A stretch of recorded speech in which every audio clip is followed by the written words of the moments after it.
program is brought to you by Newsworks in cooperation with the City of Eau Claire. This program is simulcast on WRFP-LP 101.9 FM. The Eau Claire City Council meeting will return in a moment. Newsworks is made possible by continuing community support. If you would like to volunteer or make a donation, please contact us via phone at 715-839-5067 or online at valleymediaworks.org. This program is simulcast on WRFP-LP 101.9 FM. We now return you to the Eau Claire City Council meeting.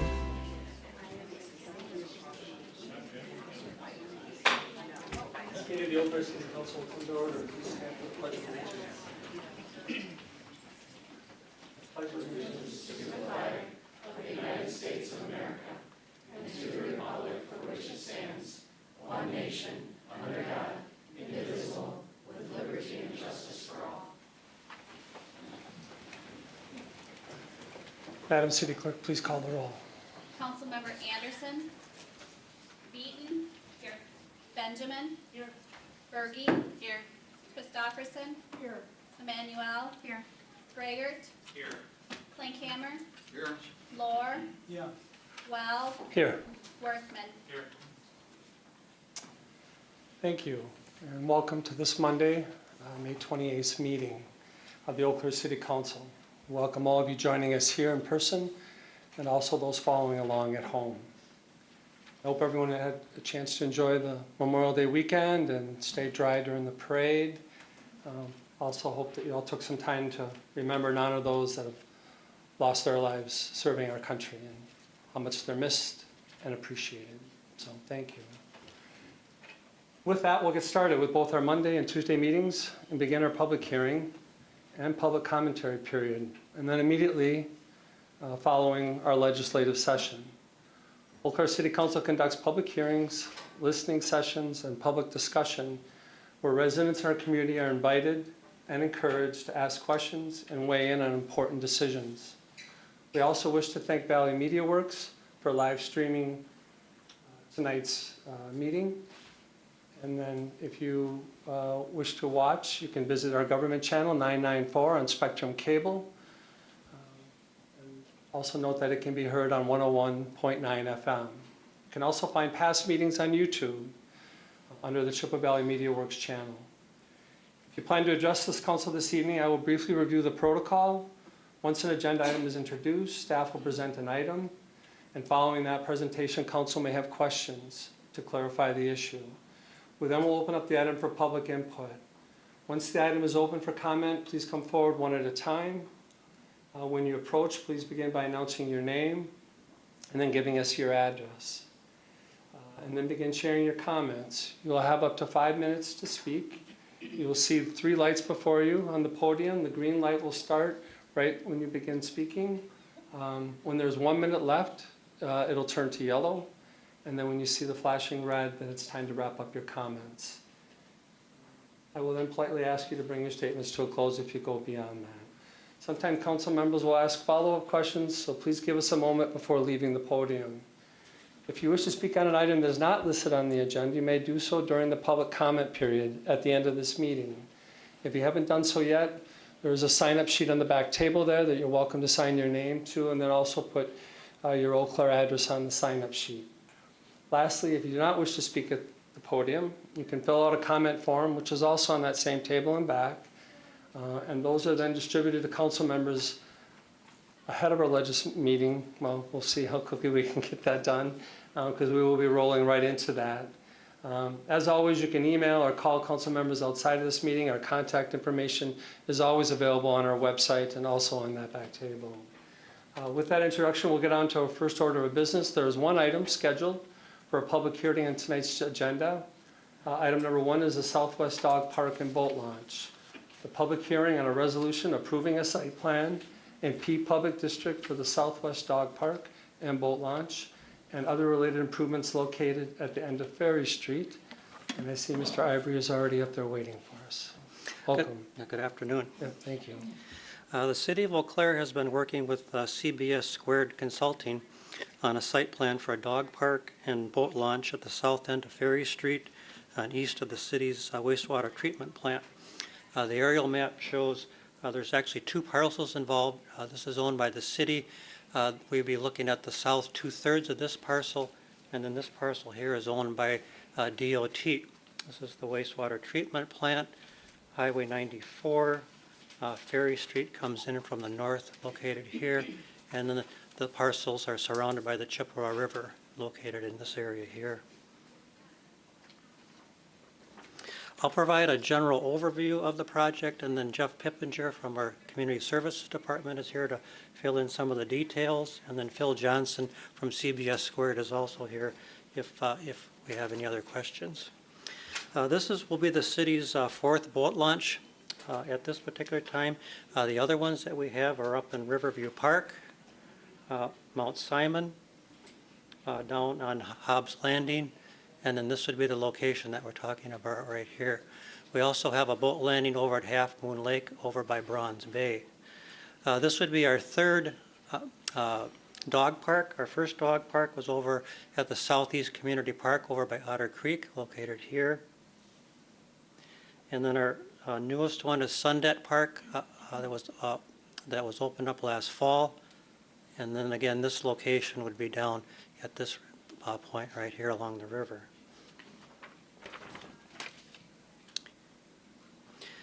The overall size of the site that includes the boat launch and the dog park is about 27 acres in size. The dog park itself, as I mentioned, is about 16 acres. That would include this location right in here, and then this parcel right here.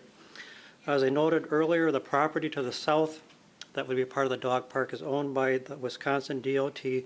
The city has received approval through a lease agreement with DOT to use this as part of the dog park. However, this may require approval from the county as part of a land use permit, since this particular parcel is in the town of Union at the present time. In terms of the facility itself, it consists of a roadway that comes off of Ferry Street. This is where the roadway comes in off of this way. It extends down about 800 feet to get to the facility here. The roadway itself would be 24 feet in width.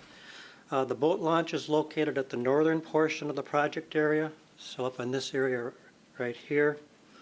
Consists of two components. It would include a ramp that would be used for small boat access to the Chippewa River, and then also an access area just to the south for people to walk in their canoes and their kayaks. No pier or dock is planned as part of this project. There would be 6 parking stalls that we provided for vehicles with trailers located here, and then 6 parking stalls for non-trailered vehicles located in this area here. To the south of the boat launch would be the dog park. The dog park is primarily designed for dogs, sporting types of dogs, or for dog owners that wish to have some water access for their particular dogs.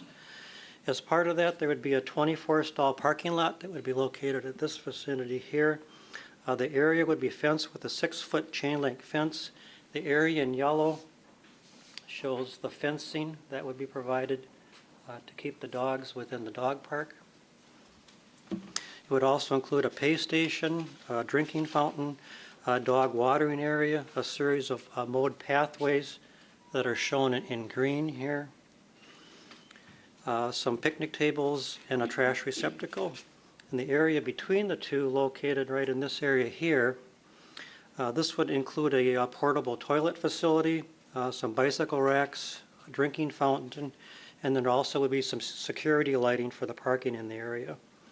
As noted in the staff report, the city has maintained and operated a storage yard in this area for many years, and this will continue to be operated, and that's located in this area right here.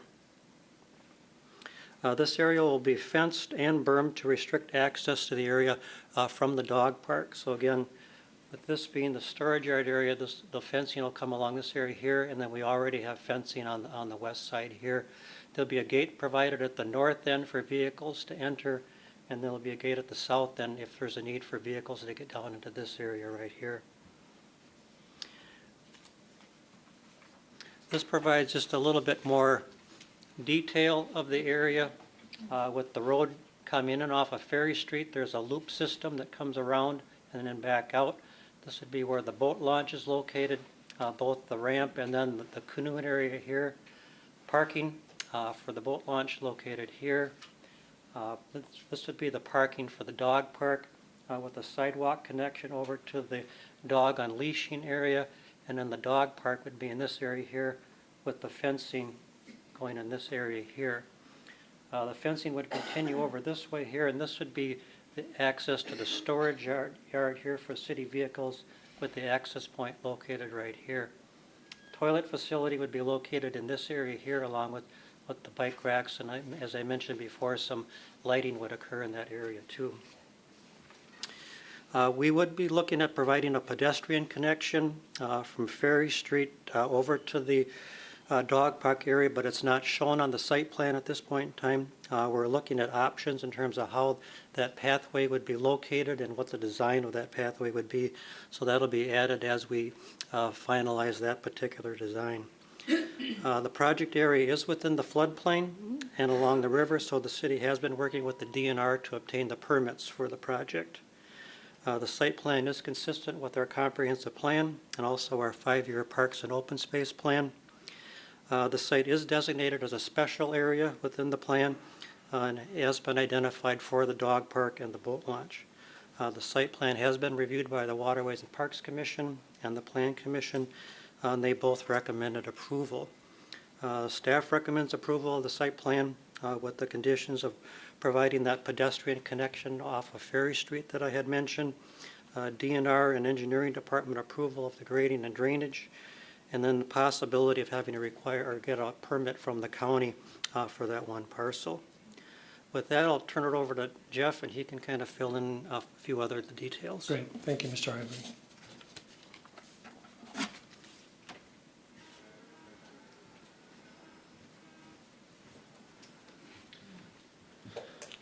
Good afternoon, and thank you.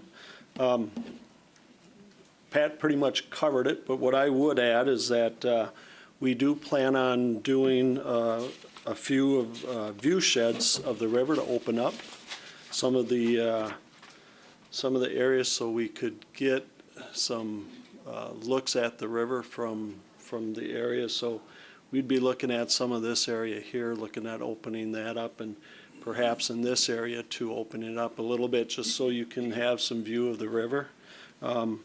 Additionally, we did have an open house for this project back in December 13th of 2018 that we received feedback and also support for the project.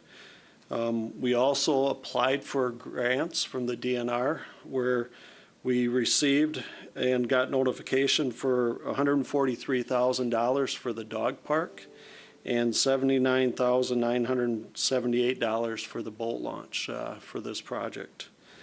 And as Pat said, went through the approval process for Waterways and Parks. These areas here, we'd be looking at most likely a little bit of a gravel path, but you can look and you can see actually some pathways that have already been formed from people using this area. One of the questions that came up in the Plan Commission was what would we do because this area is in the floodplain and it frequently does flood. Just like we do with our trails, when the river comes up, we'll have this area gated off. So we'll have actually flip down gates that will be able to close the park during times of high water. So, as Pat mentioned, we have Mr. Phil Johnson here from CBS Squared. With that, I'd be happy to answer any questions, and if I can't answer them, I'm sure Mr. Johnson will be able to help me out. Any questions? Councilmember Worthman. Thank you, Council President Weld. Mr. Pippinger, thanks for the presentation this evening. I wanted to just follow up on something that's in here regarding the contaminants that were removed from, I believe it's the west end of this site. Actually, Correct. Right So in here. those were removed in 2016, and was there a certification from the DNR or something that says all contaminants have been cleaned up, or how do you know when that process is done? The process is done. It's completed. The DNR, we actually hired a contractor, Vite, out of, I believe they're out of the Minnesota area. They came and removed all the contaminants that were there. the level of contaminants were less than what we actually, we initially thought, and we were actually able to use a majority of that material for cover material at the landfill. So all that material went out to the landfill that we had. And that area is considered cleaned up now. Okay, thank you. Any other questions? Councilmember Christopherson. Thank you, President Weld. Mr. Pippinger, I have two questions, if you don't mind. At the Plan Commission, you did respond to the idea that this is obviously a flooding area, but the design shows a considerable amount of reinforcement on the river side. So I'm just wondering about what would we expect to be the damage or the wear and tear of using this as a park area that regularly floods? So on the river, the zone of deposition is on this side of the river. The zone of erosion is on this side of the river. So we would expect sediment to build up there. So likely what we'd have to do is clean off those areas, whether it be using some brooms or a sweeper to clean it off. But that's what would happen, is that we would see sediment and maybe some woody debris that would be coming down the river. May I have a follow-up on that, please? Certainly. So would this be something that we would be doing annually as you open the park? Something that we'll learn with experience, perhaps? I would expect that we're going to be down there cleaning that up from time to time, yes. And then my other question, there was a resident from Ferry Street that was concerned about an increase in traffic for use of the dog park and the boat launch. And I was also at the open house when this was presented, and we don't anticipate there will be heavy continuous traffic. But my question would be, would we be doing any kind of a traffic count or traffic study to ascertain what kind of not damage, that's not the word I want, but the traffic might have on that small community, because it's a one street in, one street out? Sure. Currently, the area is being used by several people as a unofficial dog park. Okay. It's not being used as a boat launch that we would expect to see some additional traffic there. But again, this is going to be limited to very small boats. You won't be able to land a very large, deep boat. It's going to have to be a John boat, or we could see some kayak users there. But I wouldn't expect to see a significant amount of traffic increase here to this area, just because of the location. And there's other locations, as Mr. Ivory pointed out, that we have 3 other boat landings on the Chippewa River that could be utilized. Okay. So any change in that usage would have to come from observations from the residents that live along that street? Yeah, and right now it's really an unknown what we're going to see there. But I would expect not to see a significant increase in the number of people that use it. Sometimes I do see where the existing gravel parking lot is there right now, I'll see 5, 6 cars parked there, and people will be out using the trails in that area. Any other questions? Councilmember Berge. Thank you. Council President Weld. I was wondering, Mr. Pippinger, where the access points are with the river, with the dogs. I mean, is it all wide open, or are there certain, maybe you said this and I missed it. So the access point will be right here. This will be the transition area. This is let me see, maybe this might be a little bit better there in this. So the parking lot here's the transition area, and that's common for where the dogs will come into the park leashed, and then this will, where the owners will unleash the dogs, and then they'll come out into this area here. They'll be in this area here where the fence is, from here to here, and then that will open up into the much larger area of here, and then they'll have all this area here to run and have fun. And then the river. And so they can access the river all along that whole all along right There, through here, okay. they can access the river. Okay. And the nice part about this portion of the river, as I mentioned before, this is the zone of deposition. It's typically shallow water, and it's less current in that area. Okay. Of course, during the time when the river's up, we'll likely have this closed down anyways, just because it will get in, this area here, we don't want to take any chances of anybody being in here when the river's over the parking lot area. I do have a follow-up. Certainly.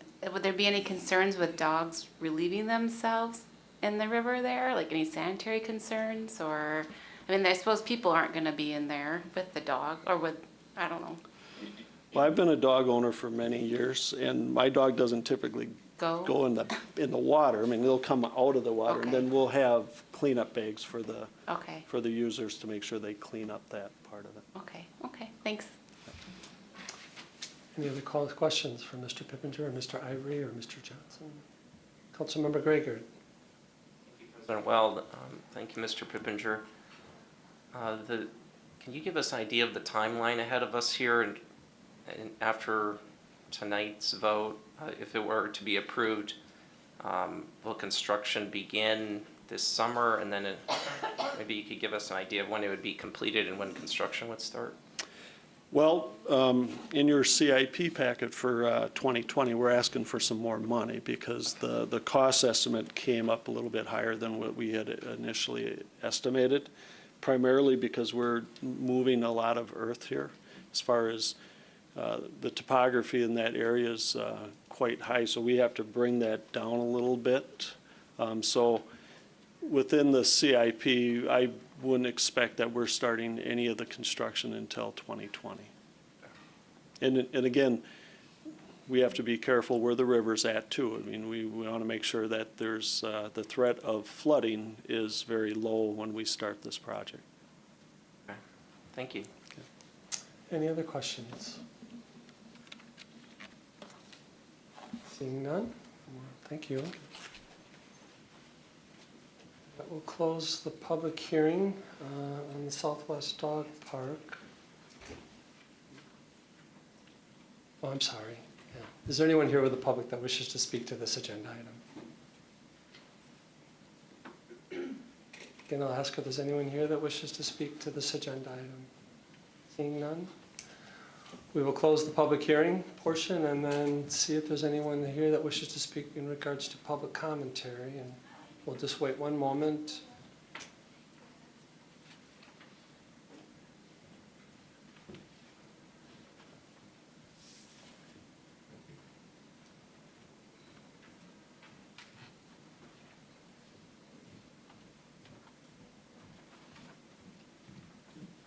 Looks like we don't have anyone here that is signed up. Is there anyone here that did not sign up that wishes to speak? Seeing none, we will close the public hearing and public comment period and move on to our legislative session.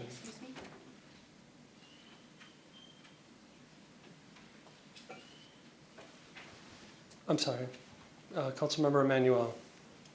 Thank you, Council President Weld. I think a member from the audience might have raised their hand with an Oh. interest to speak. Okay, I'm sorry. I That's missed okay. that. Was there someone here?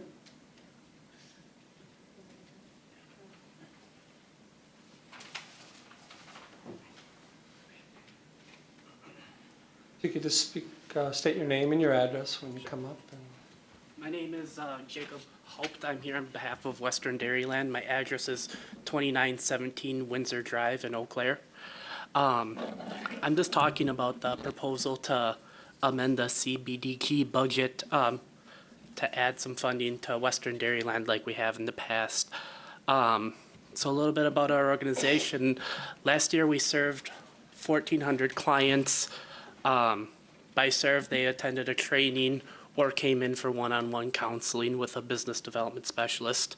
Specifically, 140 of those people met with one of our staff one-on-one to develop a business plan, a marketing plan, or just determine the general feasibility of their business. Everybody who comes in for one-on-one counseling is either an ethnic or racial minority, currently experiencing low income, or female. 36% of our 61 business starts were from the city of Eau Claire. And I think you all should have our infographic. As you can see, out of all the people we serve, 27% are minority, 27% are veteran, 51% of the people we work with are low income, 81% are women, and 75% of these businesses that we help start are still in business 3 years later.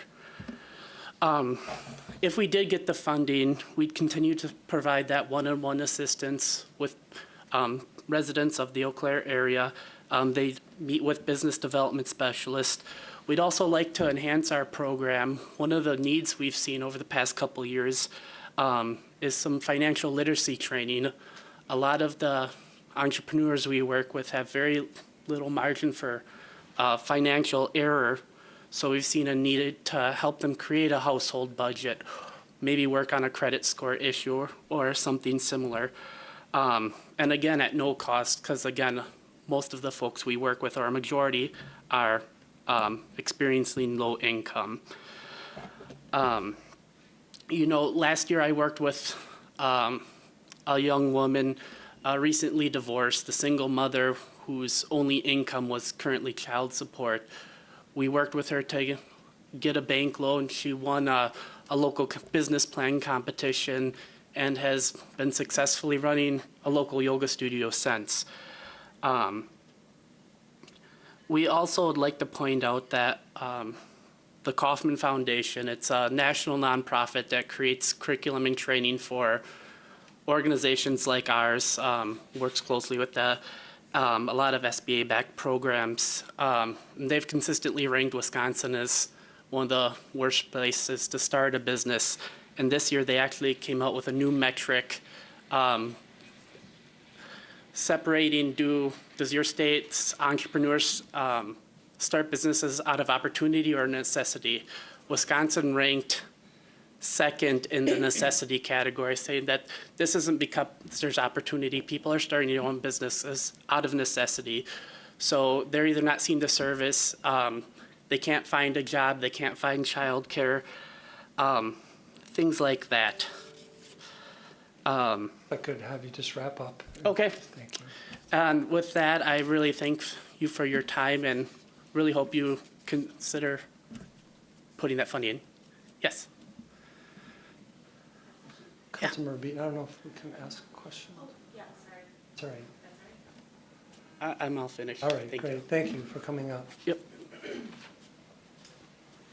One more time, I'll ask if there's anyone else that wishes to speak during the public commentary period. Seeing none, we'll close the public hearing and move on to our legislative session. First item is the consent agenda.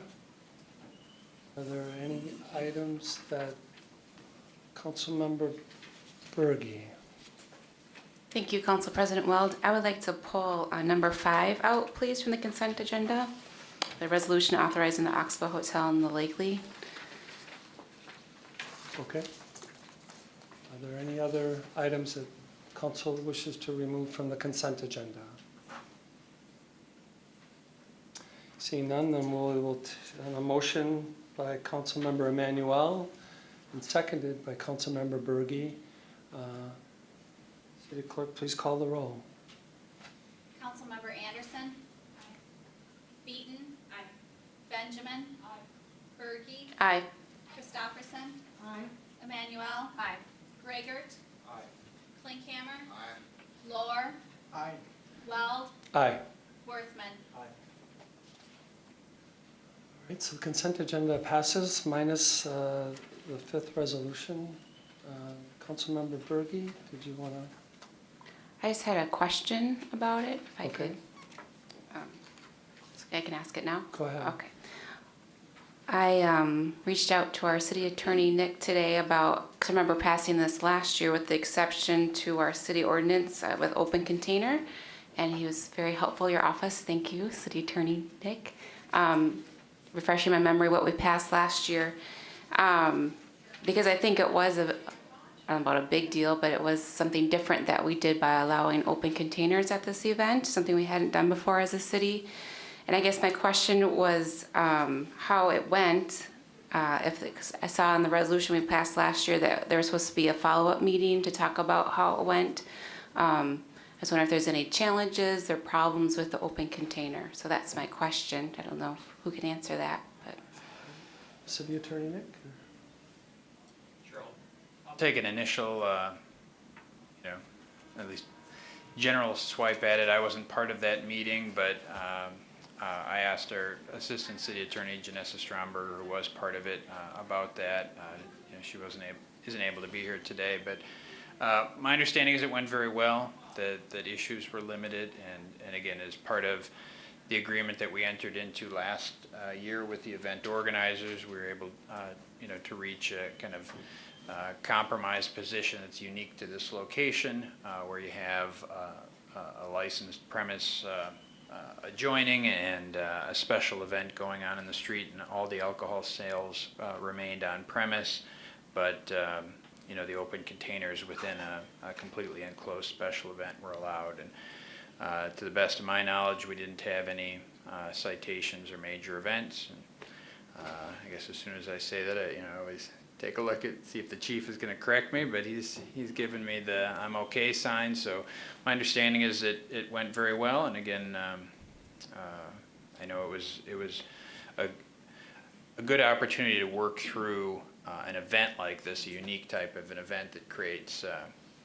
some challenges of how we can accommodate again that creative energy that we've got going on downtown from people like Nick Meyer and his organization and others in a productive way, so we can both from the private side and use of public resources put on a great safe event. And I think that's what we're getting with the Oxbow.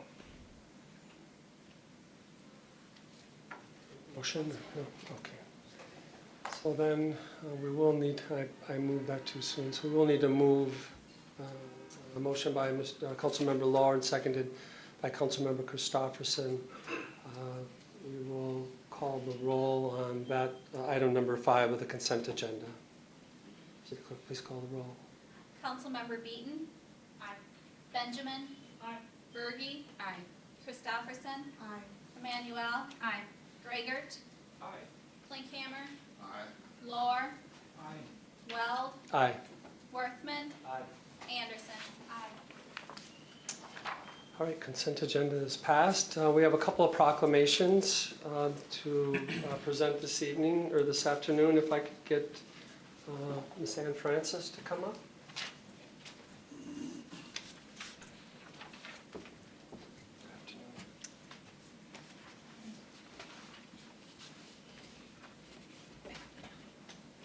So we are celebrating Wisconsin Bike Week, which is June 1st through June 8th.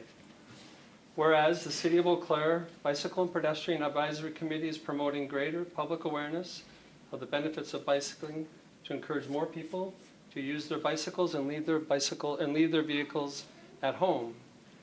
Whereas the City of Eau Claire is designated as a bicycle-friendly community by the League of American Bicyclists at the bronze level, and it is important to educate both cyclists and motorists regarding the proper operation of bicycles on the city streets to ensure the safety of all bicyclists. And bicycle commuting is an effective means to improve air quality, reduce traffic and noise, conserve energy, and also encourage a healthier lifestyle. And under the state law and city regulations, bicycles are vehicles, and bicyclists enjoy many of the same rights, privileges, and obligations of a motorist to use the public roads. Now, therefore, I, Terry Weld, President of the Eau Claire City Council, on behalf of the entire City Council, do hereby proclaim the week of June 1 to June 8, 2019 as Wisconsin Bike Week in the City of Eau Claire, and encourage residents of the city to get out, ride their bicycles for fitness, recreation, and transportation as often as possible. Thank you. Thank you.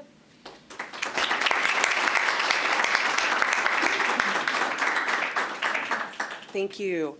Hi, I'm Ann Francis, and I am the Vice Chair of the Bicycle and Pedestrian Advisory Commission. And I first want to thank the council for today's proclamation and also just recognizing the importance of cycling to the vibrancy of Eau Claire. Wisconsin Bike Week, it's the first week in June, and it's going to be action-packed to celebrate all things bicycling. So we do have a lot of representatives from many organizations coordinating activities during the week, and some of these sponsors include the City of Eau Claire's BPAC, Chippewa Valley Transit Alliance, Wisconsin Bike Fed Volume 1, Chippewa Valley Family, West Central Wisconsin Regional Planning Commission, Friends of Chippewa River State Trail, Corba, Shift Cyclery and Coffee Bar, and the City of Altoona. So I am going to pass out a draft right now. Let you pass that down. For the schedule for the week.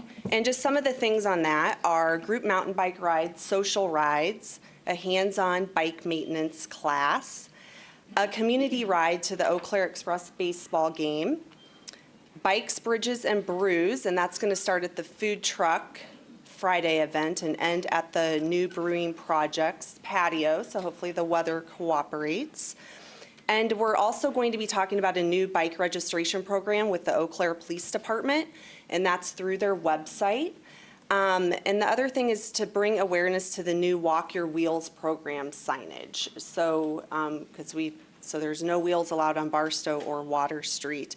And finally, an open house to see the 20 numbered routes connecting Lake Wissota to Chippewa Falls and Chippewa Falls to Eau Claire and Altoona, and that's going to start in 2020. So thanks again for drawing attention to Bike Week, and bikes and pedestrians are so important to reach our 2050 sustainability goals. So we really appreciate this. Thank you.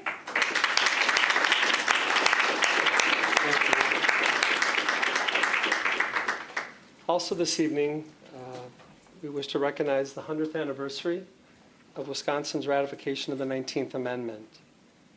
And representing representatives from the League of Women Voters, and then also representatives from the American Association of University Women are here this evening. And if you would like to come up.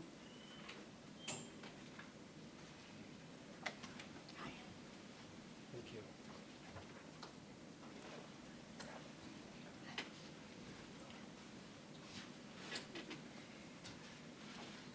Thank you for joining us this evening. So I'll just read the proclamation, and then you can all take a turn to speak if you wish.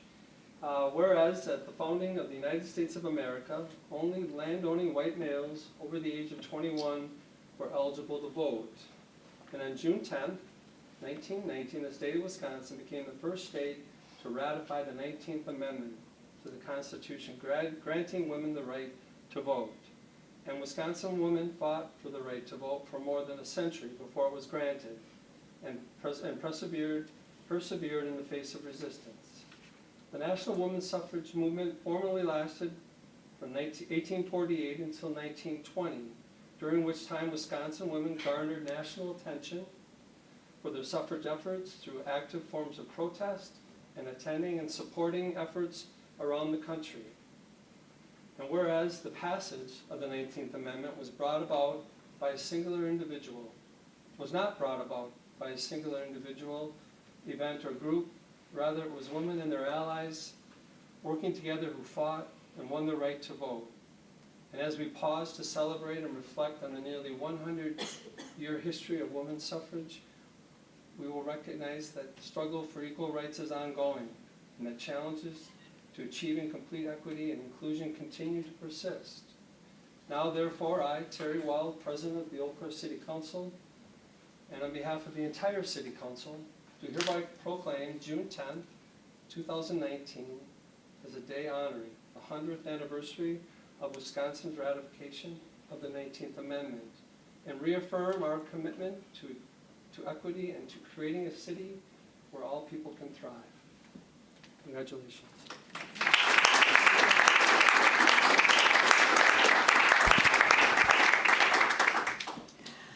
I'd like to, on behalf of the League of Women Voters of the Greater Chippewa Valley, I'd like to, we have three of us here. I'm Margie Hageman, the president.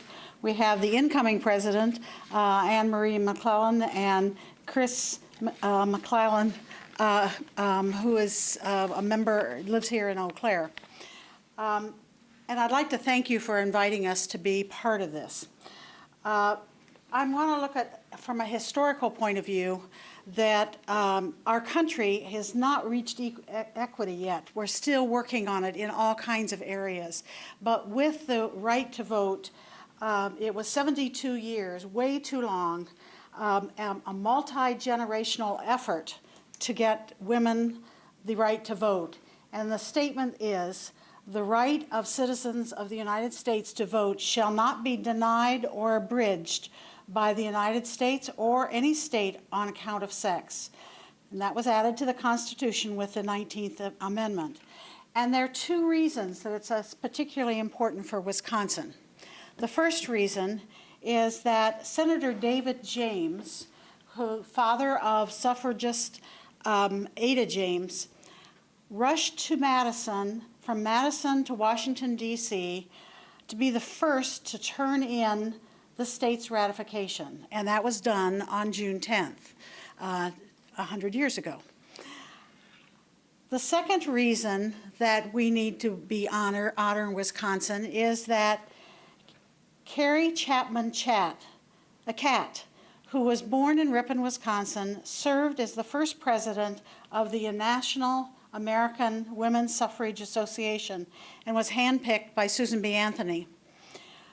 Catt planned the strategy to get the amendment passed by doing state-by-state ratification, and Wisconsin was the first to ratify.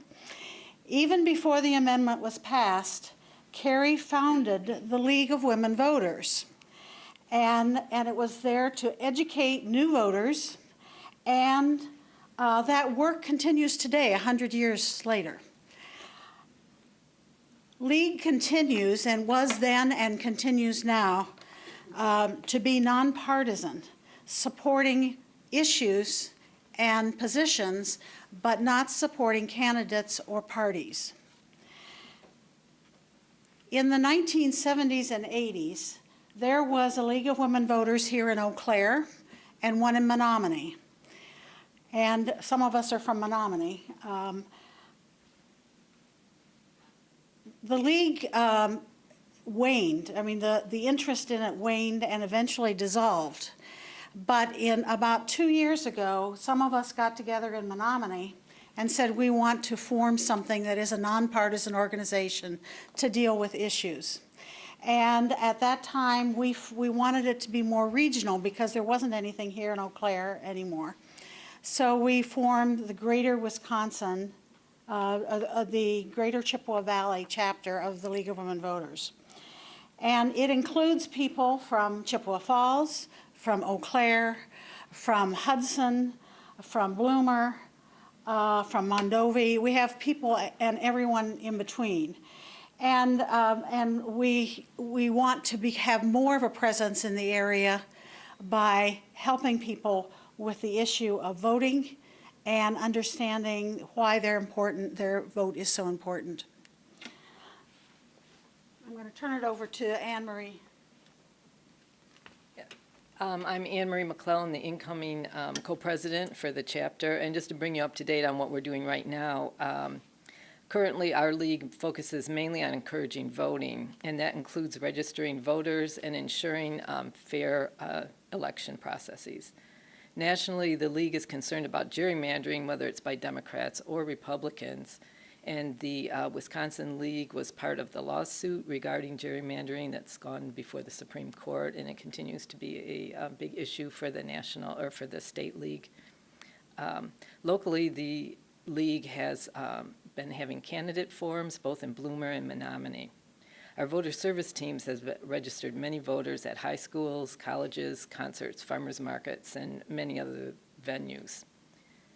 We work to continue to work with other groups to register voters and encourage people to display our nonpartisan vote signs, just to remember to get the voters out there. And we'll work hard with this prior to the 2020 elections. The chapter has created a 2020 calendar honoring the women of Wisconsin who helped make voting possible. And this women's suffrage calendar is now available, and we are happy to talk to any local groups about the suffrage movement and voting registration. We learned a lot about these women and the people that work to make this all suffrage happen over, like we said, 72 years, and they're very inspirational. So we'd be happy to talk about them at any time. Most of the members from our chapter are from Dunn County, and many of the activities then are centered there. Our educational and candidate forums tend to be at the Judicial Center in Menominee, and the study groups meet at local coffee shops. Our voter service group collaborates and shares information with Chippewa Valley Votes, which is a large organization here in Eau Claire. And we share ideas, best practices, and ensure coverage through the Eau Claire and the Dunn County area so that our resources are all well spent. We'd like to expand and have forums and study groups in the Eau Claire and Chippewa Falls area, but we do need a few more members that are willing to take leadership roles to help plan those events at venues in those cities.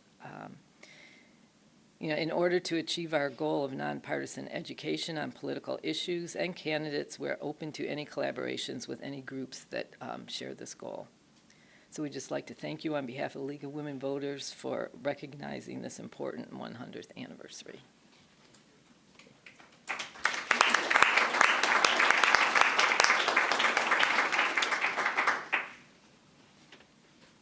Hello, I'm Connie Russell. I'm co-president of the Eau Claire branch of the American Association of University Women.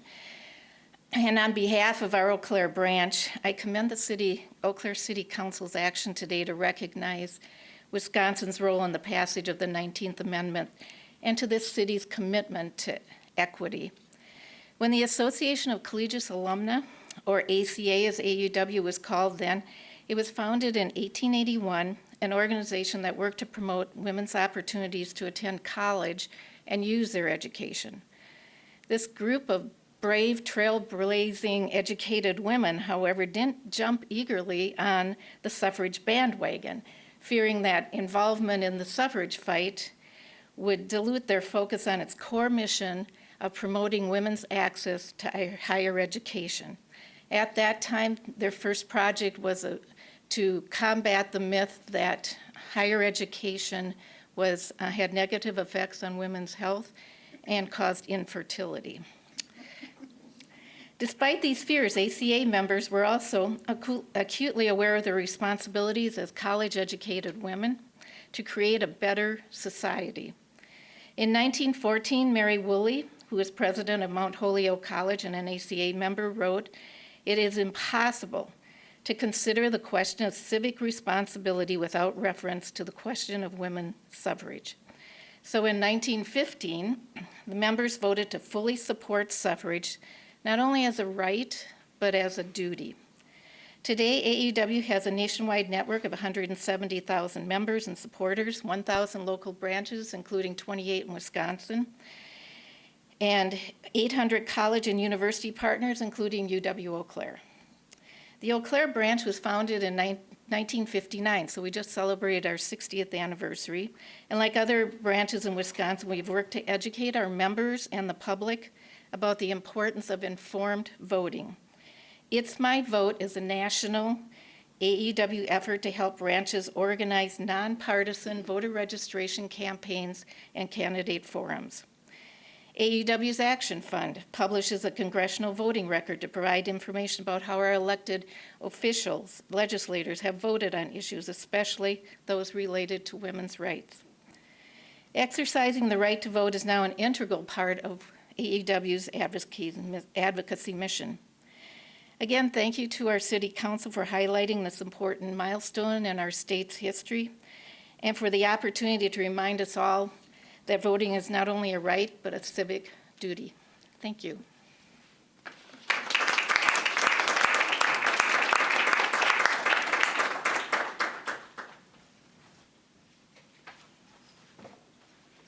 Thank you to both groups that joined us here this evening.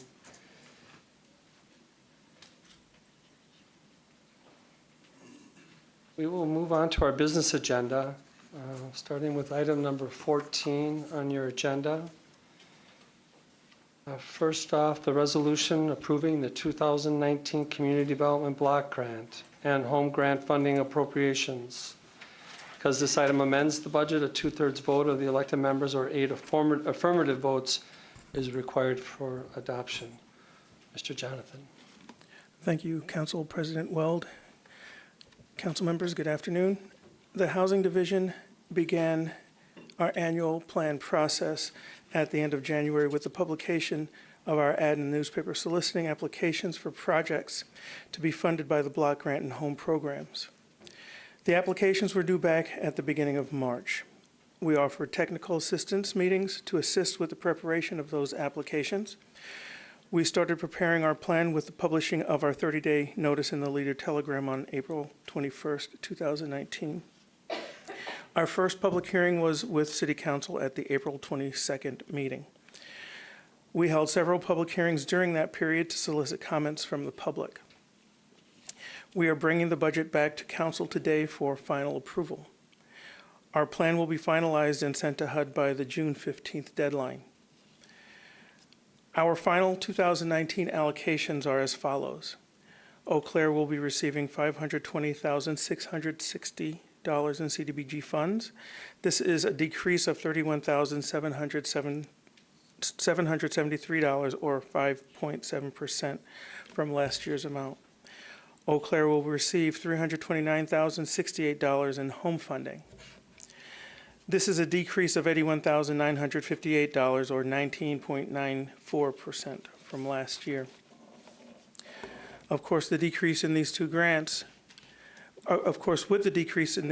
funding for some programs was reduced or eliminated altogether in our final budget, as recommended by the Review Committee. As the Review Committee reviewed applications, preference was given to those programs which addressed the Council priority of affordable housing. We received one letter during the 30-day comment period.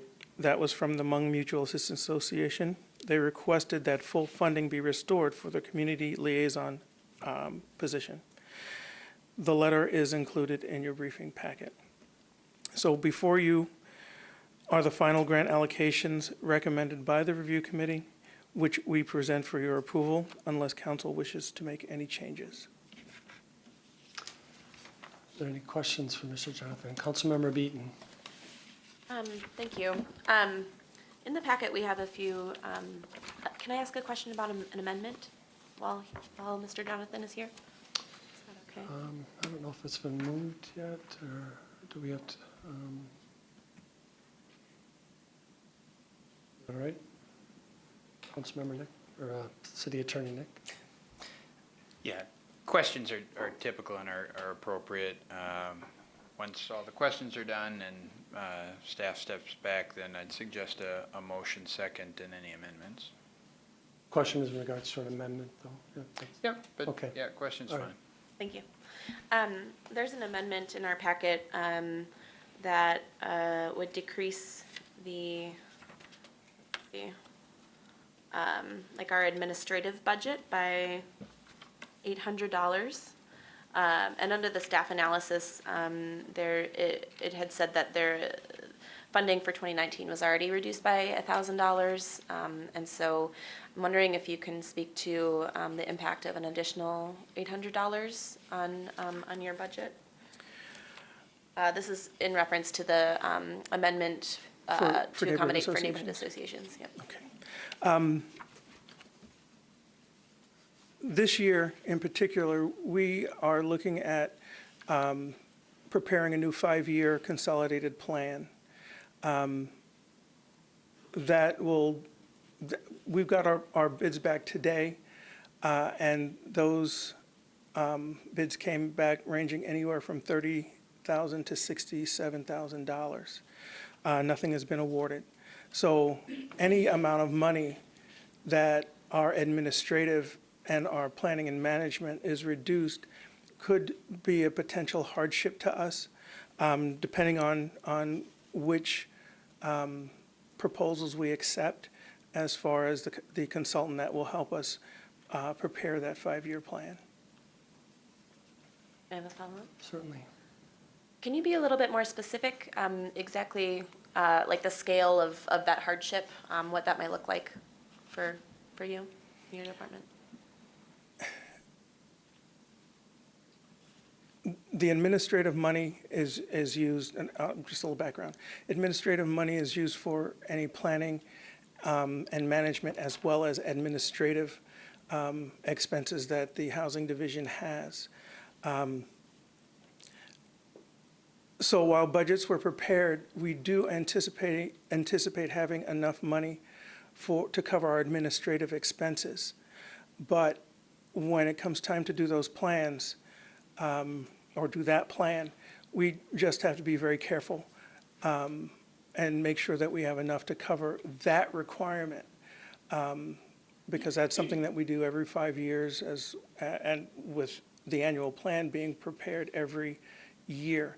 But the 5-year consolidated plan is a little bit more involved. That's why we require the consultant.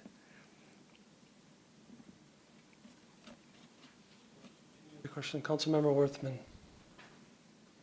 Council President Weld, if I could just follow up on that line of questioning. Mr. Jonathan, so just so I understand, is in the 2019 budget, in the allocation, you're saying that not enough money was set aside to do the planning, and so this money would make up that difference? Is that correct? No, we are able to hold 20% for planning and admin, and usually we spend a good chunk of that money. Now, like I mentioned, the two bids that came in for that consolidated plan, there's a $30,000 difference there. We have yet to go through those bids to ensure we're getting the best possible plan for the money that we intend to spend. So at this particular point, I can't say one way or the other that the $800 will make us or break us. It's just depending on which proposal we go with. Okay, thank you. Any other questions for Mr. Jonathan? Councilmember Emanuel. Thank you, Council President Weld, and thank you, Mr. Jonathan. Is it possible with a planning document that you would be able to offset perhaps even, I think, $800 in the scheme of things is, you know, it's important and also relatively smaller in the grand budget. Would you be able to offset that with some in-kind services such as data or population information provided by another city organization or community partner to kind of help offset that fee for the planning service? I'm really not sure how that would all work. If there's I guess, an itemized breakdown in that bid, I didn't see one today. That gets a little tricky. Usually when we do a bid for that, that's an all-inclusive thing, and whoever gets that contract, they're the ones that are responsible for it, pretty much 100%. We are going to try to reduce the amount of that, the scope of that work by preparing the action plan that goes along with that 5-year plan in-house with staff. If we're able to save some money in that regard, then yes. Follow up? Yes, please. Certainly. This is a same big umbrella, different side of the umbrella question. Wondering if, my understanding is if some of the community block development grant funds are underspent, that your department can hold on to them for the next year as long as they stay with the intended purpose. Is that correct? Kind of. Okay. With administrative money, that money must be spent within the 12-month period starting August 1st. Whatever is not spent has to be reallocated, and at that point, it can be reallocated to any program under the block grant.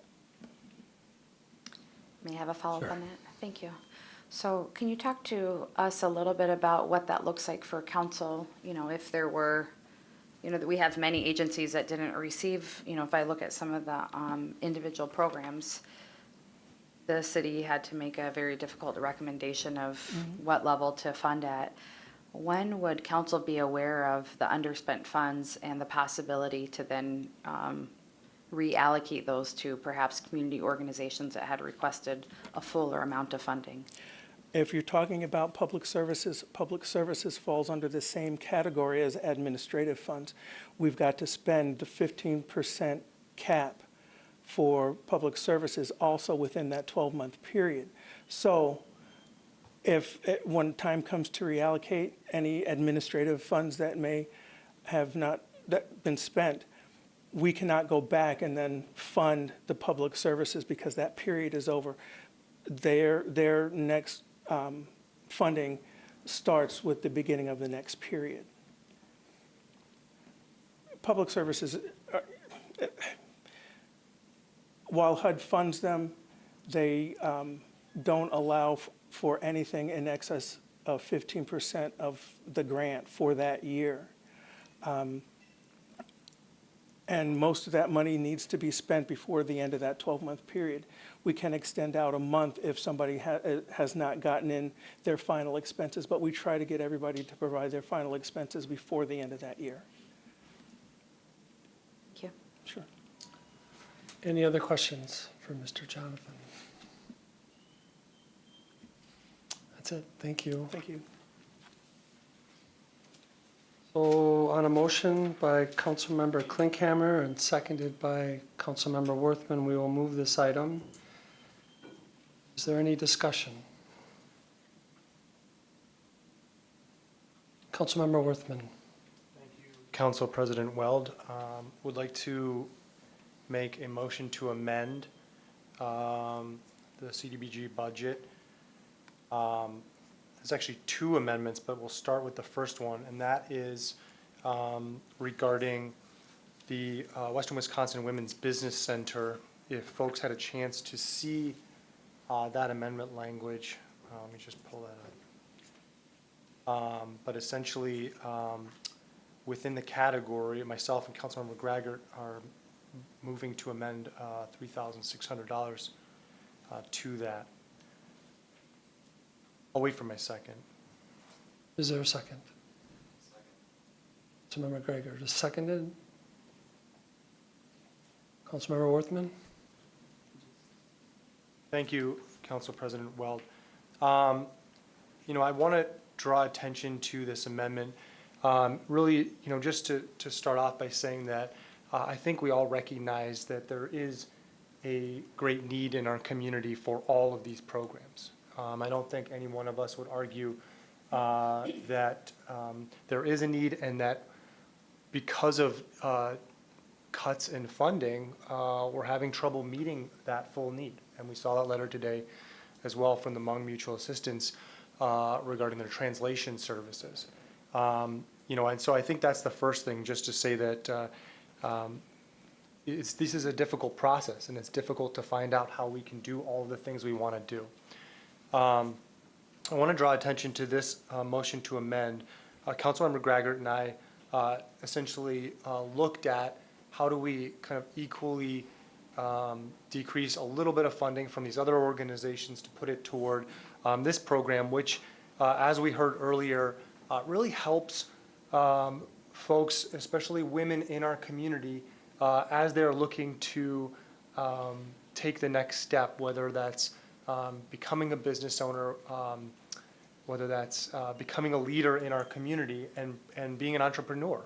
And we heard that we're the second in terms of our state. Our state is the second worst in terms of businesses being started out of necessity for people to be able to make rent, to be able to pay for childcare and other costs of living.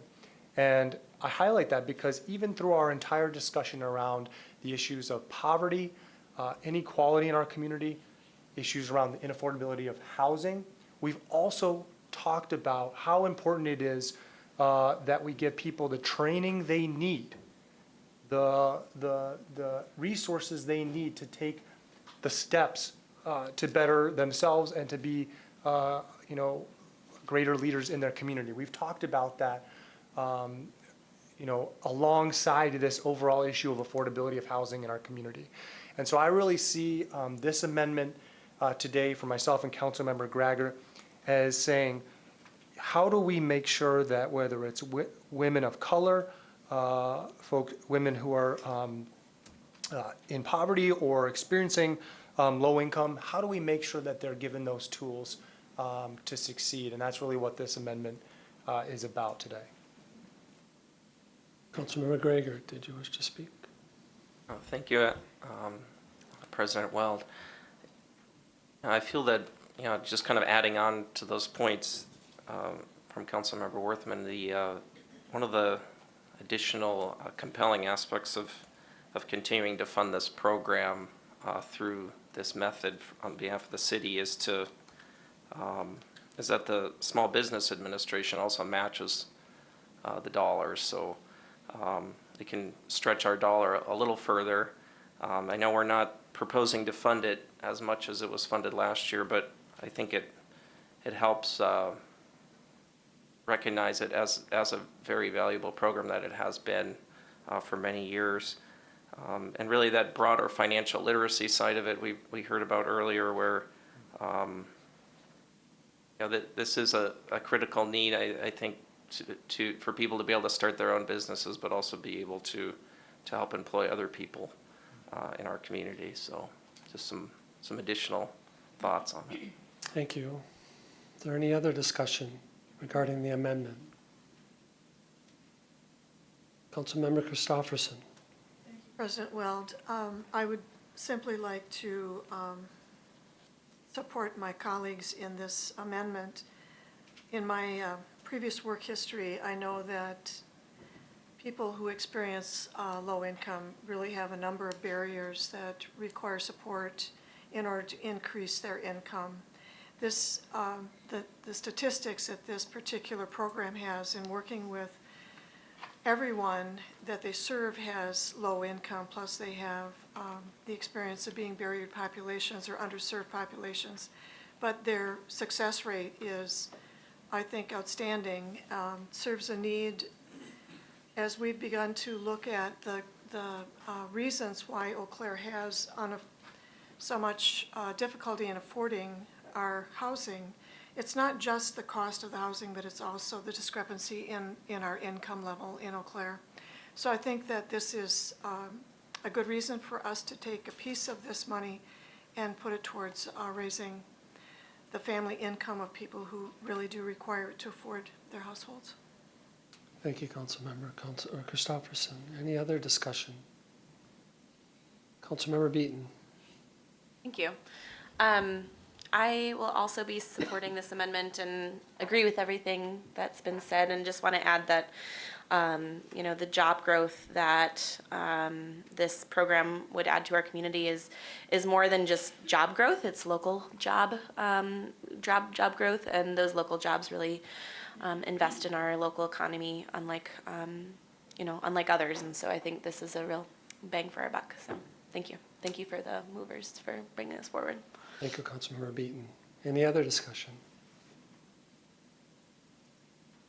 Seeing none, clerk, please call the roll. Councilmember Benjamin. Aye. Berge. Aye. Christopherson. Aye. Emmanuel. Aye. Greigert. Aye. Klinkhammer. Aye. Lohr. Aye. Weld. Aye.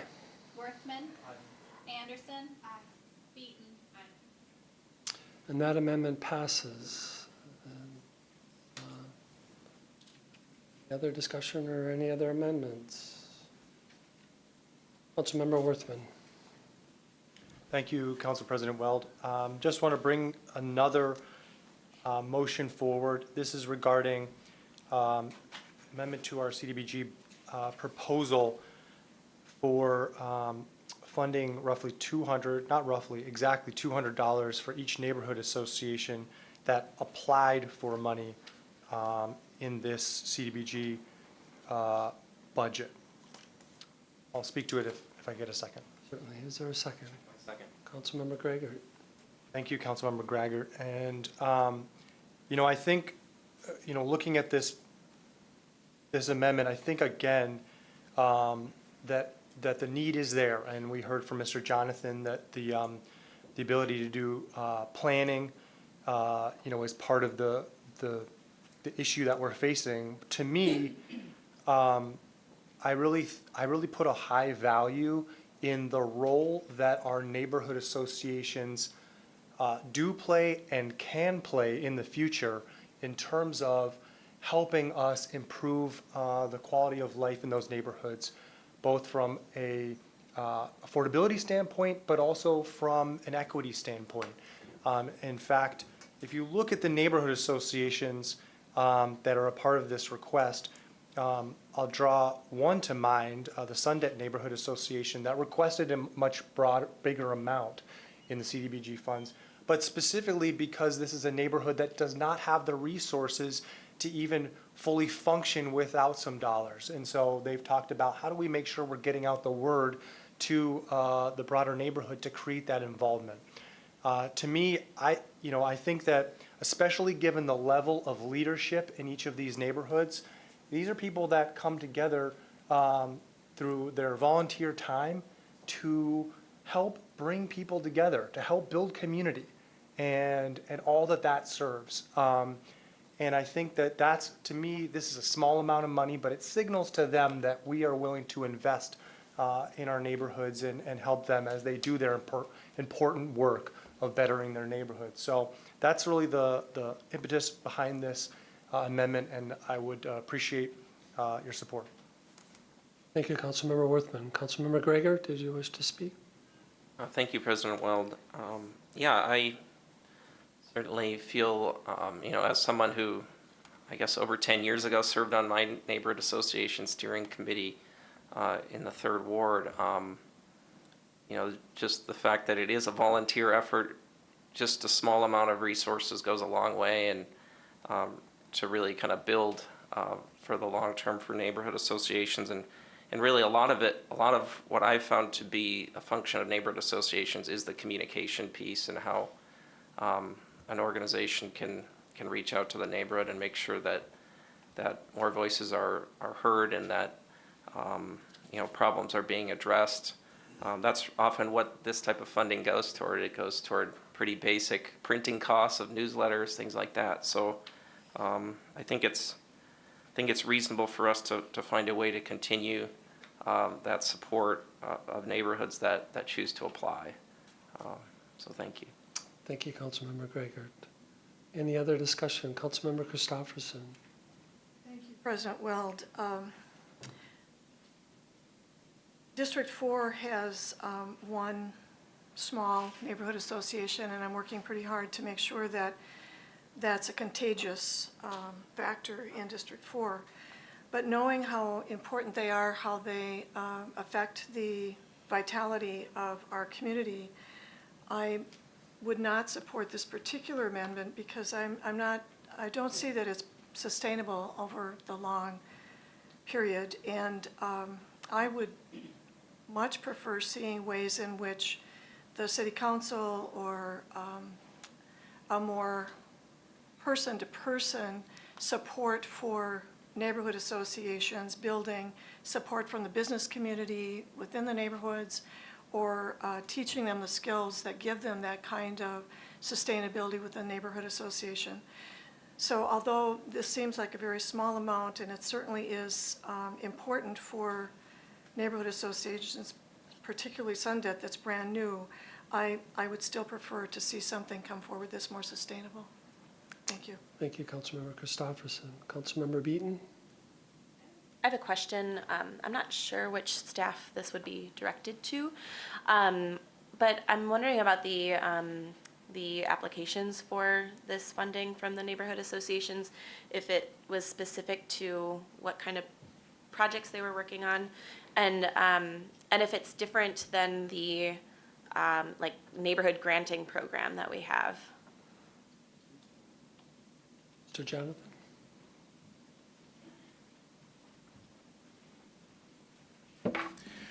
This funding is specific to just the administrative costs that a neighborhood association incurs, printing of newsletters, postage, that sort of thing. I'm not familiar with the other grant that you spoke about.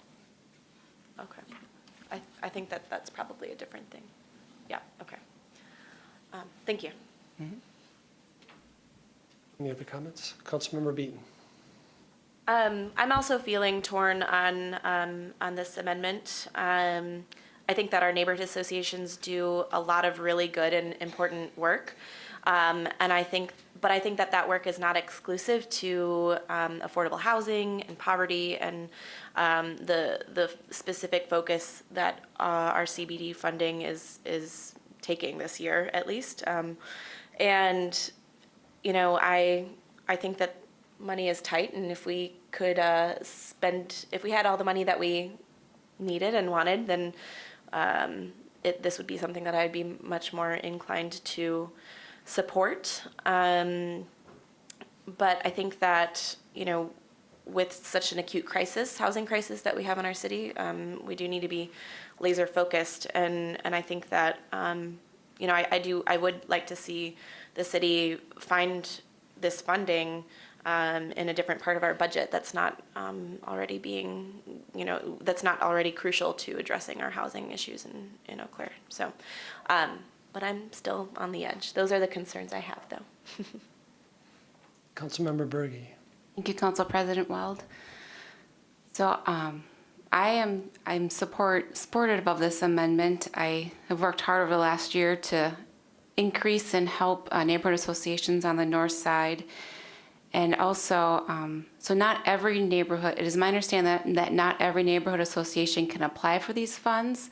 Only neighborhoods that are 51% or more. There's a map online where they're of people of low income. So not every neighborhood association can actually apply for these funds. So only one on the north side could apply, which is the Sundet. And I just know, I think Councilmember Worthman talked about the resources, and it's a lot of resources getting the communication out. It's either you pay to get that flyer out or postcard out, and it can be expensive to mail out those to many homes in your neighborhood as well, or you spend hours, which I have done, and I like it, going door to door, handing out flyers to the neighborhood association. But time is also a resource for people that don't always have that time. So I think, obviously, affordable housing is very important, but I also think we need to look at the comprehensive view. And these community development block grant from the federal level are for people of low income or moderate income, and that's the first level. And then we take that and are applying to affordable housing. But first of all, is people that are just need that lift up so they can connect with their neighbors. So I see that as a priority. And I think it's just really important neighborhoods to bring people together, and this resource would be very valuable, especially the Sundet neighborhood. So, thanks. Thank you. Councilmember Berge. Any other discussion? Councilmember Klinkhammer. President Wald, I just have a question. Generally speaking, the $200 for each of these associations, what % of their annual budget would that represent?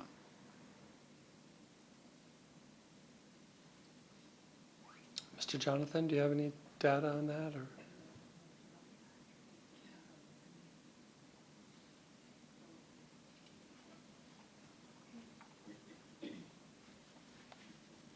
That information may be in their application, which I don't have with me here today.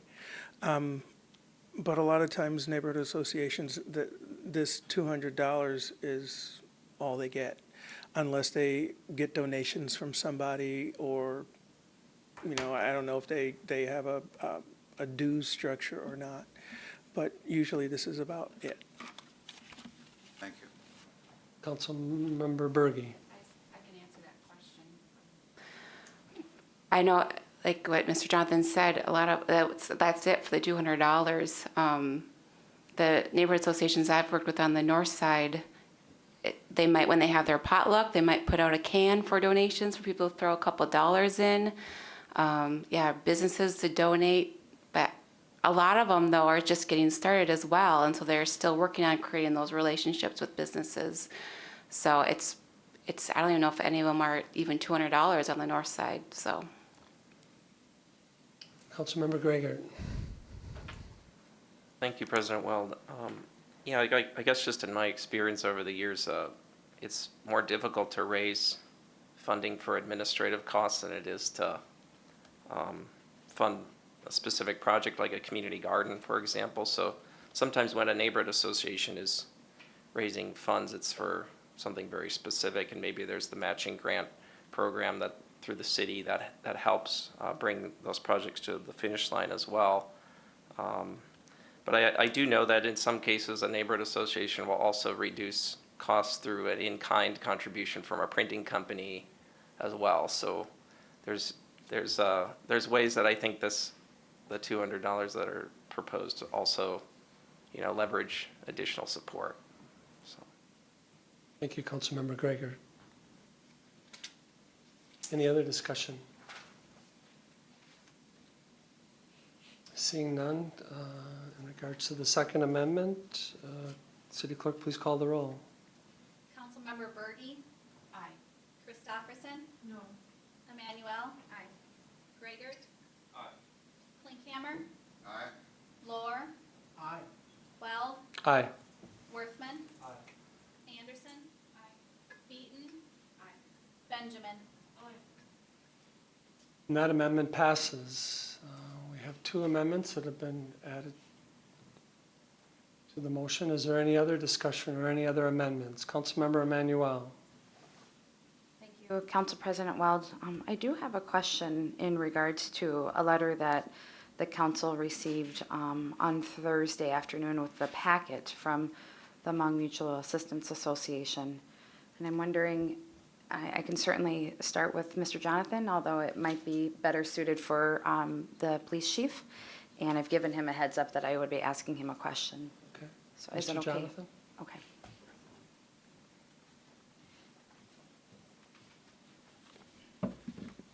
Thank you, Mr. Jonathan.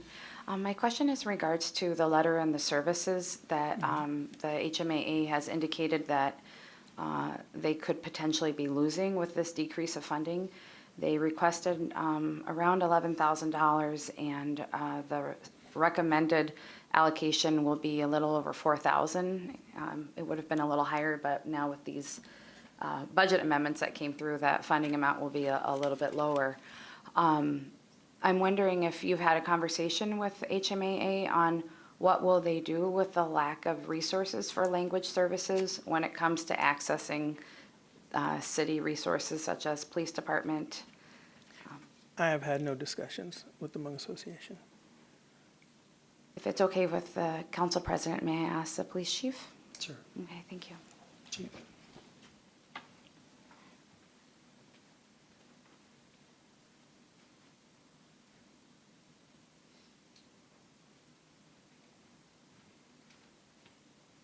Good evening.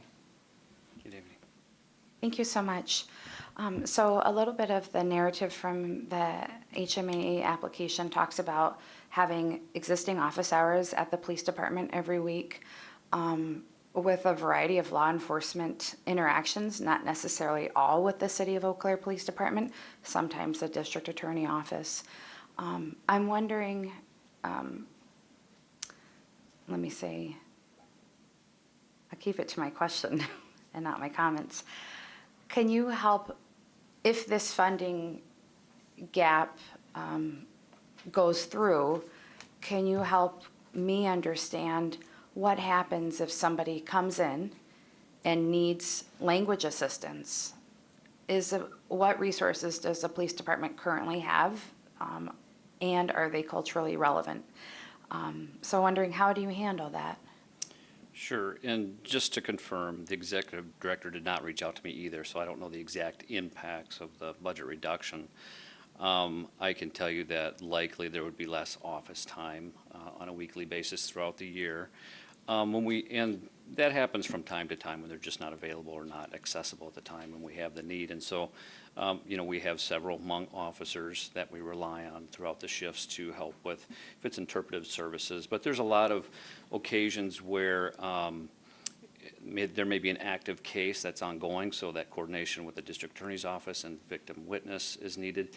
And a lot of those can be scheduled because those are a long period of process as the case is resolved or worked on. So it's a matter of scheduling, coordinating services, but also relying more on our officers then to handle those, unexpected incidents that may come up where there may be some services needed.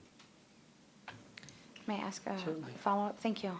So in the event that you would have somebody a situation that is known and is kind of a set period of time and you can work ahead, that's ideal. Where does that funding come from? Especially if you're working with different government agencies like the district attorney's office and perhaps your department. I guess clarify the question again about the funding. Yeah, where does the funding for either interpretation, often interpretation services, so in being present, or translation services Sure. if something written is needed for helping a member of the public? Sure, we have contractual services for interpretation of many languages, so we rely on that heavily. But if we need to have the Hmong interpretation or assistance in communication, we have officers that we pay overtime, so we would call them in if someone's not available and on the shift. So, we have access to individuals, but it's just depending on the situation, the need, and the timing of who's available. Thank you. Thank you. My last question is around, has there ever been a time where somebody has come in and they weren't able to access language services? Not that I'm aware of. Thank you. Thank you. Is there any other discussion regarding Councilmember Emanuel? Thank you, Council President Wild. So this is, figuring out these allocations has been ongoing, challenging opportunity for our community that I wish I knew more of how other communities operated and solved this. And the challenge is that there's never enough money for these organizations and the people in the organizations who are dedicated to doing this poverty alleviation work. I also would say that I would implore a partnership between the city and the city council to engage with council to see what are the funding priorities and kind of that framework in which the grants should be considered and perhaps recommended for an award. I think this example here of HMAA and language brings me some consternation in the fact that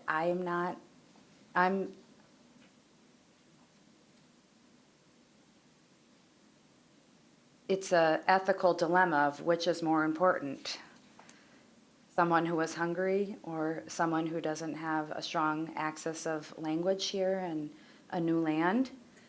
Both are important, and it's a quandary, and one that perhaps doesn't even have an answer because it's a difficult thing to answer.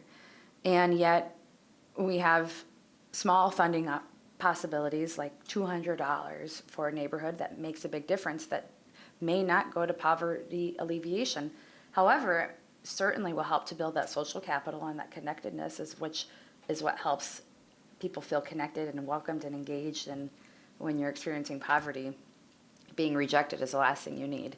And so this is a good thing. So I would just really encourage the entire organization to figure out how we can perhaps upfront set that framework, and so we can have more clear expectations. Knowing even with that, it will still be difficult decisions to make. It doesn't make the job easy by any means. And I'm really interested in learning more about the needs for HMAA. Council did not receive this letter until we had it in the packet, so the timing to get a budget amendment in could have still happened. It could happen in the next minute. I'm not prepared to bring one, but technically council still has that prerogative to bring a budget amendment forward. And making sure that ultimately we're serving the people in our community to the best of our ability, and especially when people are in a time of need of working with law enforcement, that's a high-stress situation, and making sure people have that resources is really important. So I'm interested in learning more from HMAA, and if this indeed will cause a detrimental impact to their organization that our city doesn't currently have the resources to help out with, then I think this body should really consider that when we look at the 2020 operating budget, that sometimes we do take on external funding requests, and helping an organization that helps the city with $11,000 to buy into a staff position is a heck of a lot cheaper than overtime for any of our professional services, and probably is a cost savings. So. Thank you, Councilmember Emanuel. Any other discussion? Seeing none, City Clerk, please call the roll. Councilmember Christopherson. Aye. Emmanuel. Aye. Gragert. Aye. Linkhammer. Aye. Lohr. Aye. Weld. Aye. Worthman. Aye. Anderson. Aye. Beaton. Aye. Benjamin. Aye. Berge. Aye. And that resolution with amendments passes. Item number 15 is a resolution authorizing the City of Eau Claire Community Services Department to accept Wisconsin Department of Natural Resources grant monies for water quality improvements. Mr. Sullivan. Good evening. Good afternoon. Good afternoon. Before you is a resolution authorizing staff to execute a grant agreement with the Wisconsin Department of Natural Resources under their Lake Protection Grant Program. Under the agreement, the city will receive reimbursements totaling up to 75% of its costs associated with ongoing implementation of the lake management plan at Half Moon Lake. The City Council previously authorized both expenses and revenues associated with this activity as part of the 2019 Capital Improvement Plan, so no budgetary action is included as part of this item. Under the agreement, city staff will be required to supply a report to the DNR detailing the activities undertaken at the lake, and also supply data detailing the success of the activities in improving the water quality of the lake. Although not a part of the grant, staff will also be making a brochure of information available at Half Moon Lake. Although the location specifically is yet to be determined, it will likely be in the vicinity of Bronze Bay Pavilion, and this brochure will detail information about the water management activities going on at the lake. With that, I will take any questions. Does council have any questions? I don't see any. Thank you. Thank you. On a motion by Councilmember Gragert and seconded by Councilmember Beaton, we will move this item. Is there any discussion? Seeing none, clerk, please call the roll. Councilmember Emanuel. Aye. Gragert. Aye. Linkhammer. Aye. Lohr. Aye. Weld. Aye. Worthman. Aye. Anderson. Aye. Beaton. Aye. Benjamin. Aye. Berge. Aye. Christopherson. Aye. And that resolution passes. Item number 16, a resolution approving a site plan in the P Public District for the Southwest Dog Park and Boat Launch and other related improvements located at the end of Ferry Street. Are there any questions from staff?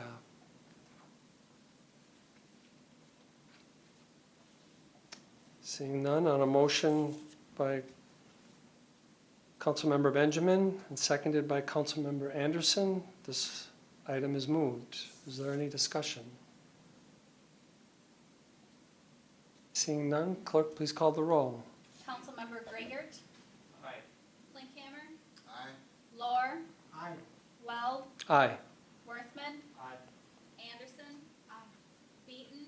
Aye. Benjamin. Aye. Berge. Aye. Christopherson. Aye. Emmanuel. Aye. And that resolution passes. Item number 17, A resolution stating the memorandum of an understanding between the City of Eau Claire and the Historic Randall Park Neighborhood Association and the Historic Randall Park Neighborhood Revitalization Corporation to expand access to community outdoor space and physical activity through improvements to the special area located at 111 Niagara Street. Mr. Pippinger.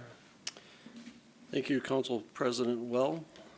Before the City Council is a memorandum of understanding by and between the City of Eau Claire and the Historic Randall Park Neighborhood Association and the Historic Randall Park Neighborhood Revitalization Corporation. This MOU is for the Historic Randall Park Neighborhood Revitalization Corporation to fundraise for the planting of shrubbery, flowers, trees, and plants for screening.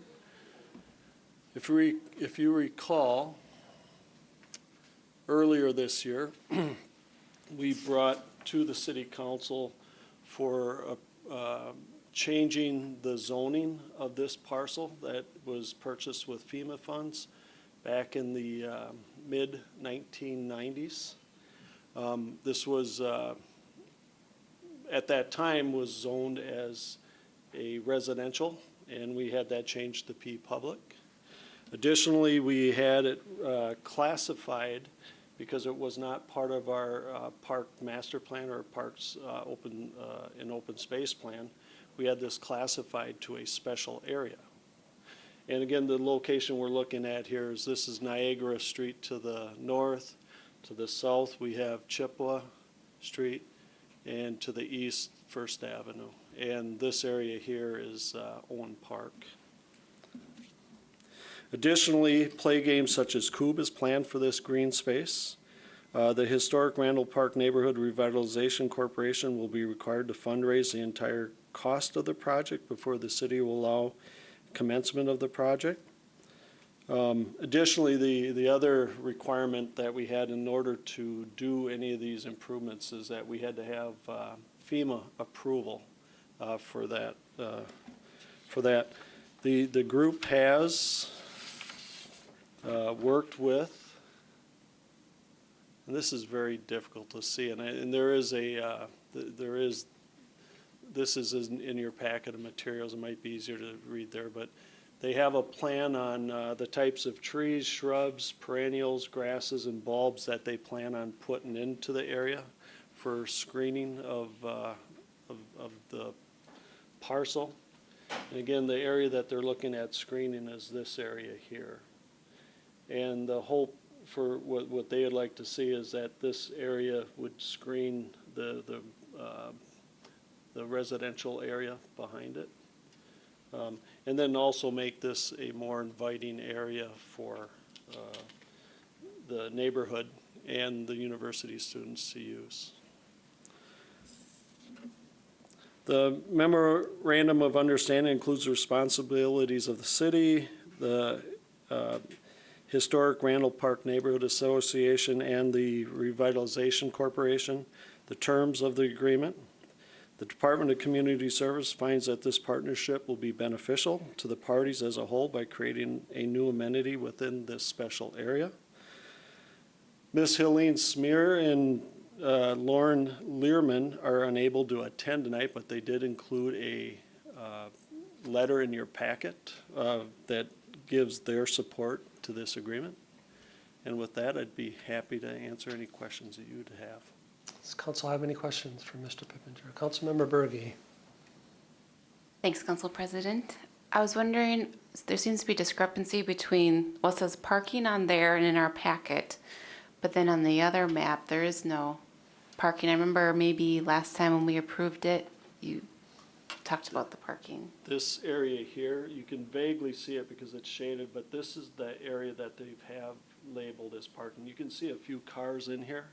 Mm-hmm. But currently that is a gravel parking area that is on city property. Okay. And it's being utilized by, we have had discussions, if you recall, when we spoke to the reclassification of this and also rezoning. We did have discussions with the landlords in these areas. They told us that their tenants aren't using that. And the likelihood is what it's being used as a student parking area to offset perhaps paying a permit to park in the UW Eau Claire parking area. So it will stay there, the parking? Yeah, the Okay. plan is to keep the parking lot there. And then can I ask another question? Certainly. Then will the city plow that then in the winter to park there, or? No, I we didn't think don't, so. we don't maintain Yeah. that. Okay. And it's very similar, we don't maintain a lot of those areas that we have in our parks too.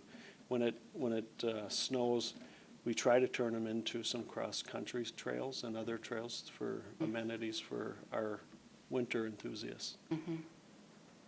Okay. Thanks. Any other questions for Mr. Pippinger? Councilmember Gregor. Thank you, President Weld. Mr. Pippinger, do you foresee any tree removal occurring as part of this project by the city or by the neighborhood? Not by the neighborhood, and by the city would be very minimal. I had a discussion with our city forester before coming here today, and there's a few species out there or specimens that likely will be taken down just because of their condition, but it's going to be very minimal. And we're working with the revitalization and the neighborhood association on that too. Thank you. Any other questions for Mr. Pippinger? Thank you.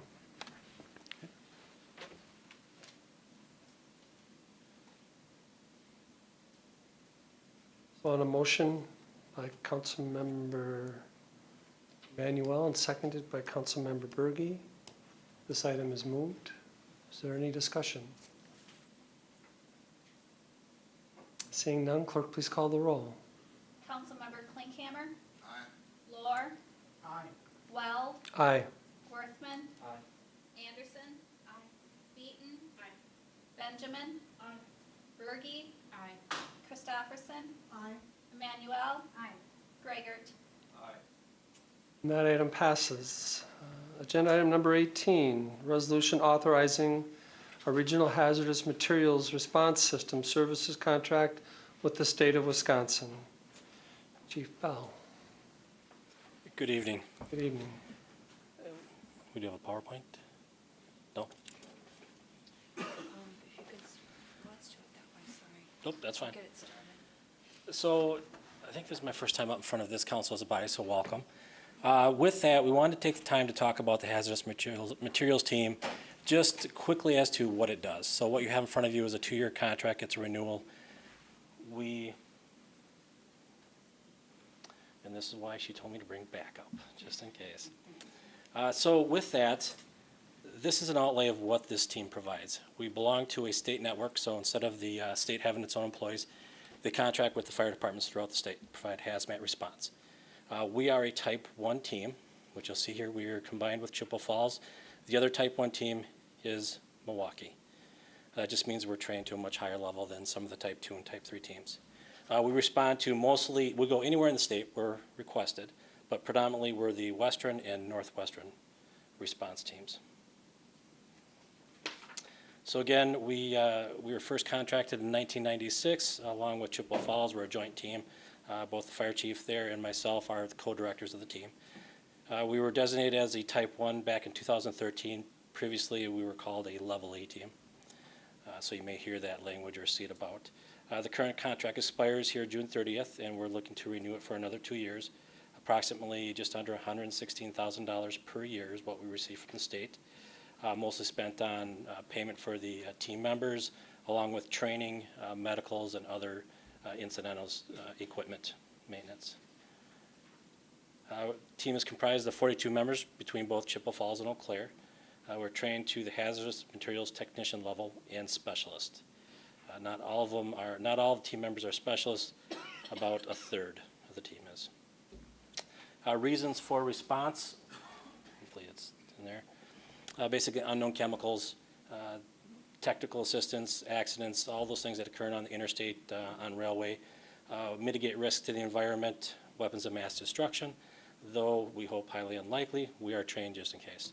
We do have quite a few special events where we carry certain detection systems on us and we attend those events just as a precaution. Obviously major accidents on the highways. Radiation materials that just exist within the business community. Examples of hidden hazards, I actually had to look this up as to what that actually is. If you Google it, everything from the film on playing deck cards, it just provides the material, but in its concentrated liquid form, it is highly explosive. So we deal with chemicals that are left over in storage or businesses.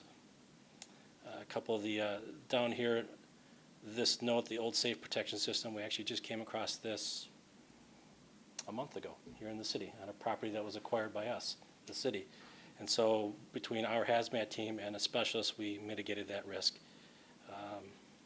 That was the name of the chemical. And I'm not sure, I never saw the safe, but Christine might be able to tell me if that's what it looked like. But this existed back in the day. This was a old-fashioned booby trap system for safes, and they still exist. And within there, there's a chemical, so if someone tries breaking into the safe, the chemical will release. That's the deterrent. So that was a first for me coming across, well, I didn't come across it, but that was a first for me since the Eau Claire fire. We provide the service free to all the other departments that call us. That's part of the state contract. If there is a spill, the spiller is responsible for paying for the costs associated with that spill. So as we incur costs, we recoup those costs. If we send out a team, all of those expenses are recouped from the spiller. That's to give you an idea, and this will go quickly here, a lot of pictures. What's that? So those are some of the dangers that we have. We work with the agency having jurisdiction. If it's in Altoona, Menominee, wherever it's at, they still maintain the scene. We assist them. They'll help us as much as possible to the extent of their training and abilities.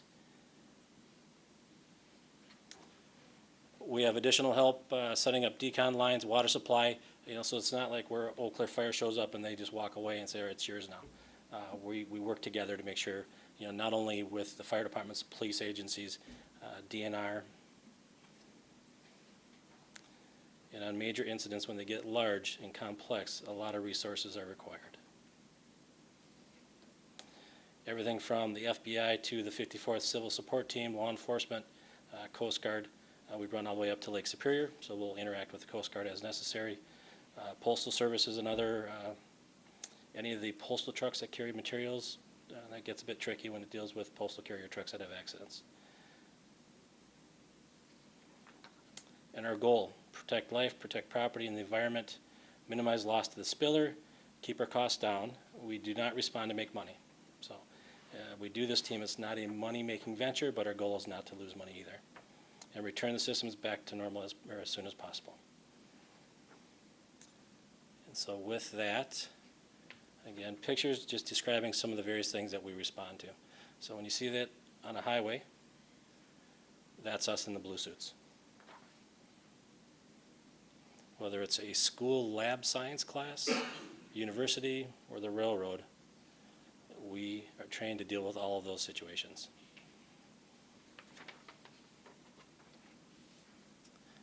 And that's it. Any questions? Council have any questions for Chief Bell? Thank you. Thank you. On a motion by Councilmember Lohr and seconded by Councilmember Christopherson, this item is moved. Is there any discussion? Seeing none, clerk, please call the roll. Councilmember Lohr. Aye.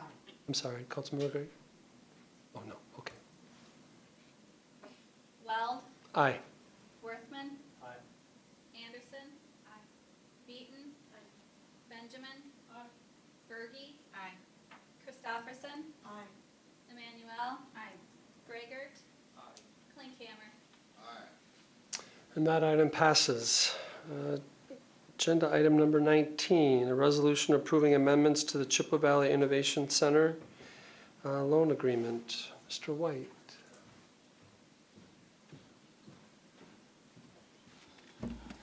Thank you and good evening. Before you, you have a resolution amending the Chippewa Valley Innovation Center loan fund agreement. The CVIC has been in operation for a number of years. It's a facility designed to encourage and provide sufficient startup space for startups and early stage new businesses, particularly in the area of manufacturing. Currently, there are 3 tenants, Earthbound Environmental, Precision Dyes, and Wolf Ridge Manufacturing. The loan agreement that goes along with that is a revolving loan fund that's provided by the facility and 4 partner organizations, currently the City of Eau Claire, Eau Claire County, Eau Claire Area Economic Development Corporation, and Chippewa Valley Innovation Center Board. This revolving loan fund is available to the tenants as direct loans to go towards working capital or equipment purchases.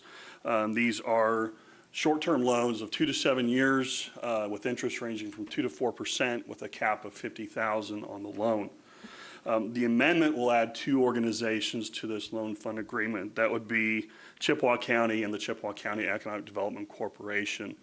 These 2 organizations would also be adding some additional funding to the revolving loan pool, which currently sits at around $231,000. Chippewa County would buy in with a single lump sum payment of $10,000, and Chippewa County, or excuse me, the EDC would buy in with a lump sum payment of $10,000, and Chippewa County would be buying in over a 5-year period to the tune of $35,000. These funds would go into and become part of the revolving loan fund. Both organizations added to this group, it helps broaden out what's going on within Chippewa Valley. We share a lot of resources, share a lot of loan, the workforce pool is all shared by this area. This change in the agreement will allow businesses that are transitioning out to have another option where they could potentially locate. The organization board has tentatively approved this. It goes for formal approval at their next board meeting. But as this resolution would allow it to become a little broader organization, affect a little broader area, and would provide some additional funding for potential businesses. With that, I'd open up to any questions. Any questions for Mr. White? Councilmember Christopherson. Thank you, President Weld. Thank you very much for the background on this agreement. My question, from your description, it sounds like the loan originally or prior to this adjustment had some connection to where that business could locate once leaving the CVIC. Correct. The tenants, as they transitioned out of the facility, hopefully due to expansions and growth in their business, if they left what would be considered the defined geography of the original partners, so Eau Claire County and the City of Eau Claire, if they moved to a location outside those boundaries, then they were required to pay the loan back early, whatever outstanding balance was available. With Chippewa County buying in and the Chippewa County EDC buying in, this would extend that geography they could then look at for relocation or expansion to include Chippewa County as well, or the remainder of Chippewa County. Thank you. Any other questions? Thank you. Thank you. On a motion by Councilmember Klinkhammer and seconded by Councilmember Worthman, this item is moved. Is there any discussion? Councilmember Christopherson. Well, I would simply like to amplify the importance of this particular agreement being amended. I think that this is a particular time, both economically and industrially, that we want to have vibrant, robust partnerships with both geographically and financially, so that for us to invite Chippewa County, Chippewa Economic Development into a relationship with the CVIC is very appropriate, and I think we'll be able to see the implications or the ramifications of this in other working relationships. Thank you, Councilmember Christopherson. Any other discussion? Seeing none, clerk, please call the roll. Councilmember Weld. Aye. Worthman. Aye. Anderson. Aye. Beaton. Aye. Benjamin. Aye. Berge. Aye. Christopherson. Aye. Emmanuel. Aye. Raygert. Aye. Klinkhammer. Aye. Lohr. Aye. And that item passes. That completes the business agenda. We have 2 ordinances for introduction. First is an ordinance in accordance with Section 66.0223, Wisconsin statutes annexing to the City of Eau Claire territory owned by and lying near, but not necessarily contiguous to the City of Eau Claire, and particularly to the 15th Assessment Ward, 3rd Aldermanic District, being located in Section 2, Township 26 North, Range 10 West, Town of Brunswick, Eau Claire County, as shown on planning drawing.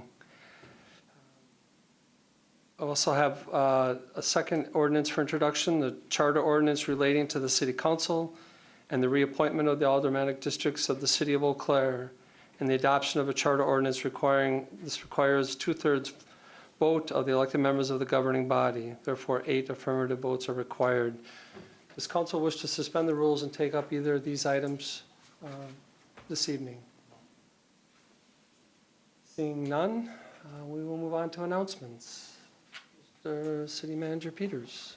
Thank you, Council President Weld. A couple of announcements. Tomorrow night, the Chamber is hosting the reception for the new council members from 4 to 5:30. Hopefully you're all invited, and hopefully you can all make it. So it's usually a very, very nice event. Then next Monday is the Board of Review. Sincere appreciation and thanks for all of you with the time that you're going to be putting into the Board of Review. I know that takes time out of your day, and that will start on Monday morning. So thank you for your time and your commitment to that. And then on Tuesday of next week is the parking survey listening session, and so be aware that that's available to you if you want to come talk to the parking survey consultant with your ideas related to parking. And then I just wanted to mention, because it's been a question that's been out there in terms of the roundabout at State Street and Roosevelt, which there's be an item at the next council meeting, but we will be putting that item on for a public discussion on the Monday night aspect of June 10th. And then following all of this, we have a work session. So to start talking about the capital improvement process and work planning. So look forward to seeing you in the room across the hall. Thank you, Mr. Peters. Does council have any announcements? Seeing none, then on a motion by Councilmember Gregor and seconded by Councilmember Beaton, we are adjourned. Thank you.